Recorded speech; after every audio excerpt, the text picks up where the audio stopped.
Hello student, आज है शनिवार और तारीख है 25 नवंबर। आज हम पहले बात करते हैं कि क्या क्या डिस्कस करेंगे। जो सबसे पहला आर्टिकल है वो है हमारा सेबी से रिलेटेड। ठीक है, सेबी क्या है और सुप्रीम कोर्ट ने अभी क्या वर्डिक्ट दिया है। दूसरा जो हमारा आर्टिकल है वो है उत्तर प्रदेश में गौ हत्या निषेध कानून को लेकर, और इस पे इलाहाबाद हाई कोर्ट का क्या वर्डिक्ट आया है। तीसरा जो हमारा आर्टिकल है वो है सुंदरवन को लेकर, सुंदरवन टाइगर रिजर्व, यहाँ पे टाइगर सेंसस होने वाला है, उसको लेकर। और चौथा जो आर्टिकल है हमारा वो है कि चाइना में एवियन इन्फ्लुएंजा वायरस का वो इन्फेक्शन बढ़ता जा रहा है, उससे संबंधित चीज़ों के बारे में बात करेंगे। और पांचवा जो आर्टिकल है हमारा वो है UNFCCC से लेकर, पांचवा UNFCCC से लेकर आर्टिकल है। और COP28 में प्राइम मिनिस्टर शिरकत करेंगे उसके बारे में। और छठा जो आर्टिकल है हमारा वो है दिल्ली में उपराज्यपाल और चीफ मिनिस्टर का जो डिस्प्यूट है, सुप्रीम कोर्ट का क्या वर्डिक्ट आया है, लंबा आर्टिकल है। छठा जो हमारा सातवां जो आर्टिकल है वो है स्वदेश दर्शन योजना को लेकर। किसको लेकर? स्वदेश दर्शन योजना। स्वदेश दर्शन योजना के तहत, स्वदेश दर्शन योजना के तहत पूर्वोत्तर के 15 नए पर्यटन स्थलों को शामिल किया जाएगा। तो इससे संबंधित आर्टिकल की बात होगी। ठीक है, तो जो सबसे पहला आर्टिकल है वो हम बात कर लेते हैं सेबी से। थोड़ा सा देख लेते हैं। सिलक्यारा सुरंग हादसा, अभी चीज़ें वैसे ही जटिल बनी हुई हैं, प्रक्रिया में लगे हुए हैं लोग। ठीक है, नेक्स्ट आर्टिकल जो हमारा है वो है सेबी से रिलेटेड। तो दरअसल सुप्रीम कोर्ट का एक वर्डिक्ट आया है कि सेबी ने जो जांच की है उस पे कोई संदेह नहीं किया जा सकता। ठीक है, क्या है मामला सेबी का? भारत में जो कंपनी अडानी ग्रुप है, अडानी ग्रुप से संबंधित हिंडनबर्ग का एक रिपोर्ट आया था। ये यूएस की एक प्राइवेट कंपनी है जो डेटा एनालिसिस करती है। तो इसने एक आरोप लगाया था अडानी ग्रुप पे कि ये भारत का जो स्टॉक मार्केट है उसमें उछाल करते हैं और उसके प्राइस को बढ़ाते हैं, और इस प्रकार के इनके ऊपर, अडानी ग्रुप के ऊपर कदाचार का आरोप लगाया।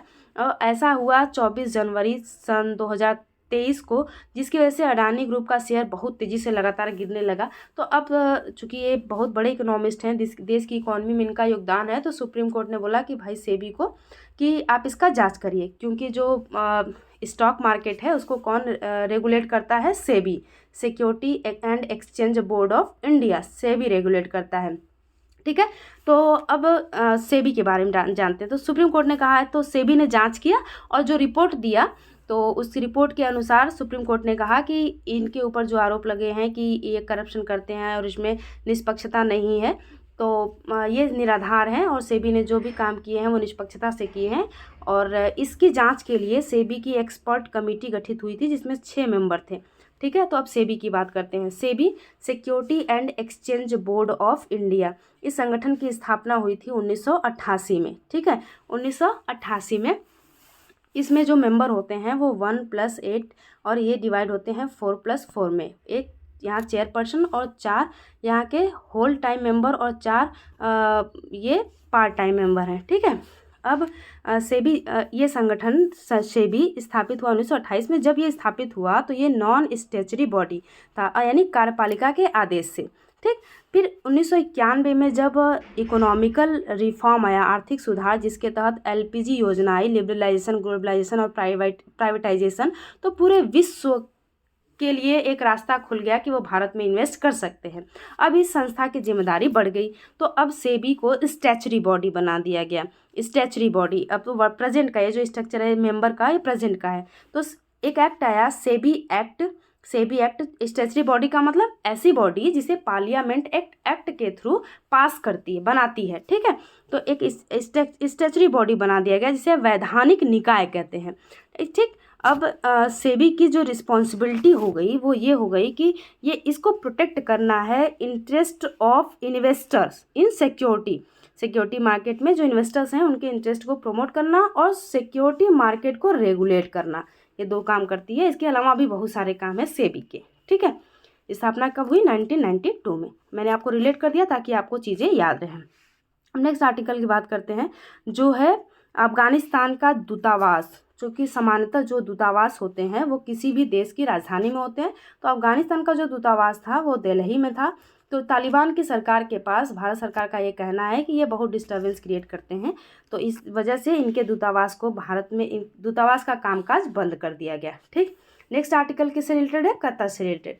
तो मैंने आप पिछले दिनों में, अब यदि आपने क्लास देखा होगा तो आपने देखा होगा कि जो कतर की अदालत ने भारत के 8 पूर्व भारतीय नौसेना कर्मियों को मृत्युदंड का सजा दे दिया है। तो इसके रिलेटेड मैंने कहा था उस समय कि भारत सरकार अपील जरूर करेगी।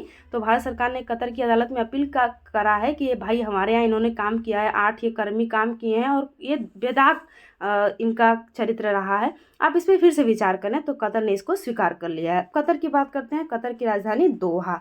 ठीक है, ये एक ये अरबियन प्रायद्वीप में देश है और ये प्रायद्वीप है, ठीक, जो सऊदी अरब से बाउंड्री लगाता है, इधर गल्फ ऑफ पर्सिया से घिरा हुआ है। और इसके यहाँ पे इसके करेंसी की बात करेंगे तो कतरियन रियल इसकी करेंसी है। ठीक है, रियल इसकी करेंसी है।